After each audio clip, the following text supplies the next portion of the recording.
అందరికి నమస్తే అండి. మనగడం లాగ్స్కి స్వాగతం. నేను మీ పుష్ప. ఈరోజు మన వీడియోలో స్వీట్ పొటాటో మొక్కల్ని ఎలా నాటుకోవాలో చూపించబోతున్నాను. వీడియో స్కిప్ చేయకుండా కంప్లీట్గా చూడండి. ఓకే అండి, వీళ్ళకి వెళ్ళిపోదాం. పార్ట్ 1లో చిలకడ దుంపలతో మొక్కలు ఎలా పెంచాలో 2 మెథడ్స్ ద్వారా మనం చూసాం కదండి. బెస్ట్ మెథడ్ ఏంటో కూడా ఆ వీడియోలో చెప్పాను కదా నేను. ఆ నాటుకున్న మొక్కలే ఇవన్నమాట. చూడండి ఎంత పెద్దగా అయిపోయినాయో. ఇక ఎన్ని రోజులు మనము ఈ తోటలోనే ఉంచినా అవి ఎదగాయి అన్నమాట. ఎందుకంటే చిన్న పాటలు మనం నాటుకున్నాం కాబట్టి. ఇప్పుడు వీటిని ఈ మొక్కల్ని ఇప్పుడు పెద్ద తోటలోకి మార్చుకోవాలండి. రిపాటింగ్ చేయాలి. ఈ చిలకడ దుంపలు ఇలా కొమ్మల ద్వారా కూడా పెంచొచ్చండి. కొమ్మ ఇరిగిపోయింది, సో దాన్ని కూడా ఇప్పుడు మనం నాటుకుందాము. ముందుగా తొట్లో నుంచి మొక్కను సపరేట్ చేసుకోవాల్సి ఉంటుంది అన్నమాట. ఎప్పుడైనా కూడా మొక్కను పెద్ద తొట్లోకి మార్చుకోవాలనుకున్నప్పుడు ఒక పూట మొత్తం నీళ్ళు పోయడం ఆపేసేయాలండి. అప్పుడు మట్టి డ్రై అయ్యి మనకి ఈజీగా రిమూవ్ అవుతుంది అన్నమాట. చూడండి, జస్ట్ ఇట్లా అంటేనే వచ్చేస్తుంది. అదే మనం నీళ్ళు పోసినాం అనుకో, మట్టి మొత్తం మెత్తగా ఉండి మొక్క నుంచి మట్టి సపరేట్ అయిపోయి రూట్స్ అన్ని బయటకు వస్తాయండి. చిన్న తొట్లో ఉన్న మొక్కల్ని పెద్ద తొట్లోకి రిపాటింగ్ చేయాలనుకున్నప్పుడు ఒక పూట అంతా నీళ్ళు ఇవ్వడం ఆపేసేయాలి. చూడండి ఎంత బాగా వచ్చేసిందో. ఇప్పుడు ఈ మొక్కను తోటలో అయినా పెట్టుకోవచ్చు, నీళ్ళలో అయినా పెట్టుకోవచ్చు. కొంచెం పెద్ద కన్నా చూసుకొని అలా పెట్టుకుంటే సరిపోతుంది అన్నమాట. మొక్క డ్యామేజ్ అయ్యే ఛాన్సే లేదు. నేనైతే 100 టిప్స్ బ్లాక్ టాప్లో పెడుతున్నాను. ఆల్రెడీ మన పెరట్లో ఒకటి ఉంది కాబట్టి.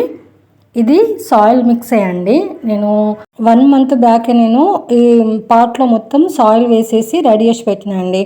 కింద మొత్తము సాయిల్ మిక్స్, పైన మొత్తం సాయిల్ మిక్స్, మధ్యలో మొత్తం కిచెన్ వేస్ట్ వేసిన అన్నమాట. కిచెన్ వేస్ట్ వేసేసి ఇలా పాట్ రెడీ చేసి పెట్టినా నేను. 1 మంత్ తర్వాత ఈ మట్టిని యూజ్ చేసుకుంటే మధ్యలో వేసిన కిచెన్ వేస్ట్ అంతా మనకు కంపోస్ట్ తయారైపోతుంది అన్నమాట. మొక్కకు ఇమ్యూనిటీ వచ్చి మొక్క హెల్తీగా పెరుగుతుంది. ఎప్పుడైనా కూడా కిచెన్ వేస్ట్ డైరెక్ట్ వేసేసి మొక్కలు నాటొద్దు. మొక్కలు కుళ్ళిపోయి చచ్చిపోయే ప్రమాదం ఎక్కువగా ఉంటుందండి. ఎందుకంటే మొత్తం అందులో బ్యాక్టీరియా మొత్తం తయారైపోయి ఆ పురుగులంతా తయారయ్యి ఆ మొక్కకున్న వేరు వ్యవస్థను మొత్తం తినేస్తుంది అన్నమాట. కాబట్టి పచ్చి కిచెన్ వేస్ట్ ఎప్పుడు కూడా మొక్కలకు వేయకుండానే ఉండండి. అట్లా నా 2 మొక్కలు చనిపోయినాయండి. నేను దీని మీద ఒక వీడియో చేస్తాను మీకు. ఇది చాలా యూజ్ఫుల్ ఇన్ఫర్మేషన్ అన్నమాట. నేను ఒక సపరేట్ వీడియో చేస్తాను నేను ఈ కంటెంట్ మీద.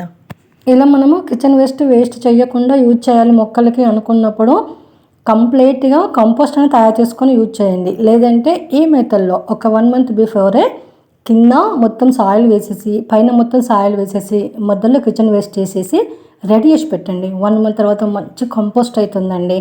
హ్యాపీగా వాడేసుకోవచ్చు. ఇంకొక మెథడ్ కూడా ఉంది కిచెన్ వేస్ట్ యూజ్ చేయడానికి. అది డ్రై కిచెన్ వేస్ట్ అండి. కిచెన్ వేస్ట్ అంతా బాగా ఎండబెట్టిన తర్వాత కూడా మనం మొక్కలకు వాడుకోవచ్చు. అది ఇంకా బెస్ట్ మెథడ్ అన్నమాట. 1 మంత్ తర్వాత మట్టి అంతా ఒకసారి కలిపేసేసుకున్నట్టు మొత్తం లూజ్ చేయాలన్నమాట. అది ఆల్రెడీ నేను సాయిల్ మిక్స్లోనే నేను కిచెన్ వేస్ట్ వేసాను కాబట్టి మనకు ఈజీగా లూజ్ ఉంటుందన్నమాట మట్టి.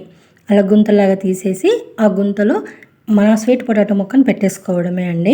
మట్టిలో డీప్గా పెట్టాలండి మొక్కను. ఎప్పుడైనా కూడా పైన పెట్టకూడదు. కొమ్మను కూడా మనము మొక్కతో పాటు ఇందులోనే నాటేస్తున్నాను.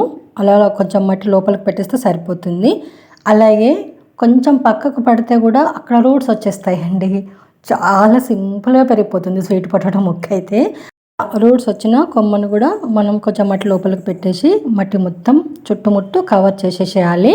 కొంచెం చేత్తోని నెమ్మదిగా ప్రెస్ చేస్తే సరిపోతుందండి. గ్యాప్ లేకుండా, కొంచెం కూడా గ్యాప్ లేకుండా మట్టి కవర్ చేయాలా. ఇన్ని రోజులు నేను ఎందుకు నాటలేను, చాలా లేట్ అయింది నాటడానికి అని అంటే సమ్మర్ ఉండేయండి. సమ్మర్లో అసలు మొక్కలు నాటినా కష్టం కాబట్టి ఇంకా తొట్లలో అయితే ఇంకా మరీ కష్టం అండి. టూ మచ్ ఎండలు కదా ఈ ఇయర్. అందుకని చెప్పేసి ఇన్ని రోజులు వెయిట్ చేసినా ఇప్పుడు వర్షాలు స్టార్ట్ అయినాయి కాబట్టి ఇప్పుడు నాటుతున్నా అండి. నిజానికి స్వీట్ పొటాటో మొక్కలు సెప్టెంబర్లో నాటుతారండి. మనకు జనవరి కల్లా పంట తయారవుతుంది. నేను 2 మంత్స్ బిఫోర్ పెడుతున్నాను, ఎందుకంటే ఆల్రెడీ మన దగ్గర మొక్కలు ఉన్నాయి కాబట్టి. ఇలా నాటేసుకొని చెట్టుకు నీళ్ళు పోయడం అండి. దీనికి ఆల్రెడీ మనం సాయిల్ మిక్స్లో నాటుకున్నాం. ఆల్రెడీ కిచెన్ వేస్ట్తో కంపోస్ట్ తయారు చేసుకున్నాం కాబట్టి ఎక్స్ట్రా ఎలాంటి కంపోస్ట్లు కానీ ఇమ్యూనిటీ కానీ అవసరం లేదు. ఇది సరిపోతుంది. సాయిల్ మిక్స్ ఎలా ప్రిపేర్ చేసుకోవాలో తెలియని వాళ్ళు ఎవరైనా ఉంటే డిస్క్రిప్షన్లో లింక్ ఇస్తాను, ఒకసారి చూడండి, ట్రై చేయండి. అలాగే స్వీట్ పొటాటో దుంపలతో మొక్కలు ఎలా పెంచాలో కూడా చూపించాను కదా, ఆ లింక్ కూడా డిస్క్రిప్షన్లో ఇస్తాను, ఒకసారి చూడండి. ఇదంతా పెరట్లో పెట్టిందండి. చూడండి ఎంత అల్లుకపోయిందో. అయితే స్వీట్ పొటాటో మొక్కల్ని ఎప్పుడైనా పాదు మొత్తం ఎప్పుడైనా నేల మీద పాకేలాగానే పెంచాలి అండి. అలా నేల మీద ఈ పాదు మొత్తం మనకు అల్లుకుపోతూ ఉంటే ఆ మట్టిలో ఉండి ఎక్కడెక్కడైతే గనెలు ఉంటాయో అక్కడక్కడ రూట్స్ తయారైపోయి మనకు మొక్కలు తయారై అక్కడ దుంపలు తయారవుతాయి అన్నమాట. నేను ఎందుకు ఇట్లా వాళ్ళగా పెంచాను అంటే, మనకు శివరాత్రి అప్పుడు ఈ చిలకడ దుంపలు దొరుకుతాయి కదండి, అప్పుడే కొనుక్కొచ్చి నేను పెంచిన అన్నమాట. మనకు అన్ సీజన్లో ఇప్పుడు సెప్టెంబర్లో నాటుకోవాలంటే సీడ్స్ దొరకాయి కదా, అందుబాటులో ఉన్నాయి కదా, కాబట్టి బిఫోర్ ప్లాన్గా ఇలా చేసుకున్నా. నేను సెప్టెంబర్లో ఖచ్చితంగా వీటిని కొమ్మలు మొత్తం కట్ చేసేసి కొమ్మల ధర పెంచుతాను, నేలనే నాటుతాను. ఆ వీడియో కూడా అప్పుడు చేస్తాను అన్నమాట. ఈ స్వీట్ పొటాటో మొక్కల్ని ఖచ్చితంగా పెద్ద పెద్ద కంటైనర్లో పెంచడానికి ట్రై చేయండి, ఎందుకంటే దుంపలు అవుతాయి కదండి. కాబట్టి ఇదండి ఈరోజు మన వీడియో. అయితే నచ్చింది కదా, అయితే లైక్ చేయండి, షేర్ చేయండి, మన ఛానల్ సబ్స్క్రైబ్ చేసుకోండి ప్లీజ్ అండి, సపోర్ట్ చేయండి. అలాగే మంచి మంచి వీళ్ళ కోసం, village organic gardening ideas tips కోసం మన ఛానల్ ఫాలో అవ్వండి. Thanks for watching. Happy gardening.